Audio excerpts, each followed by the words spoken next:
I'm going to say something outrageous. I know more foreign leaders by their first names and know them well than anybody alive, just because I'm so damn old.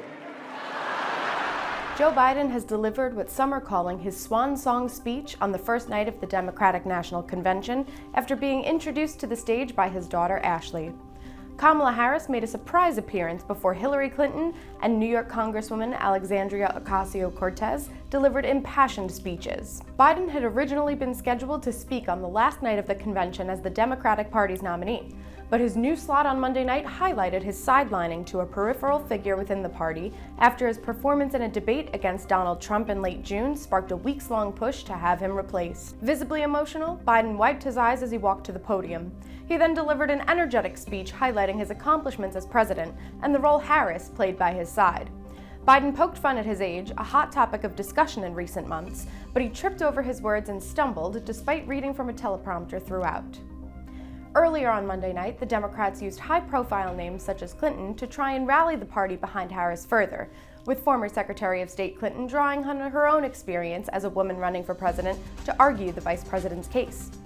Yet protests outside the convention center highlighted divisions that still exist within the party, especially as squad member AOC took to the stage.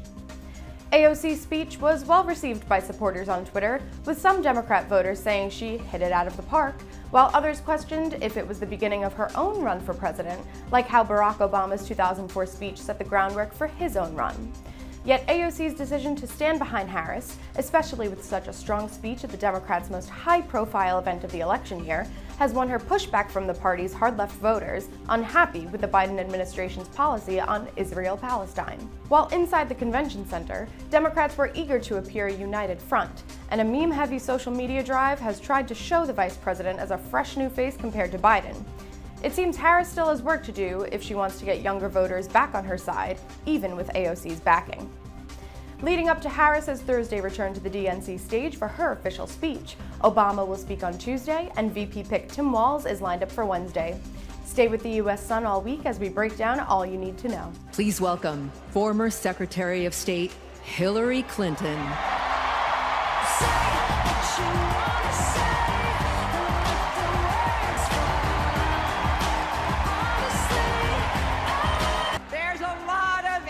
In this room, just like there is across the country.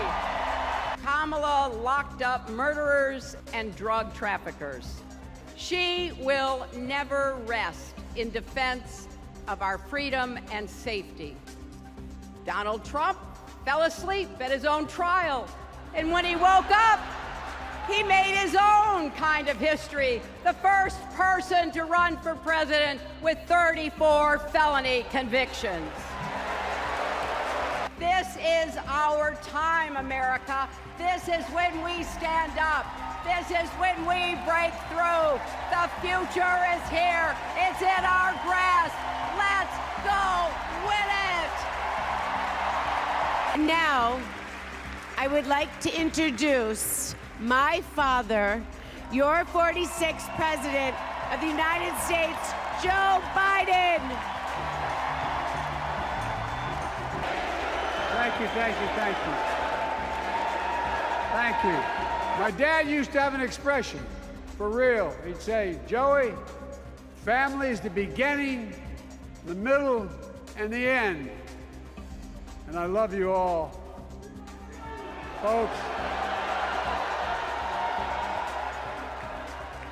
And America, I love you. I can honestly say I'm more optimistic about the future than I was when I was elected as a 29-year-old United States Senator. I mean it. Folks, we just have to remember who we are. We're the United States of America.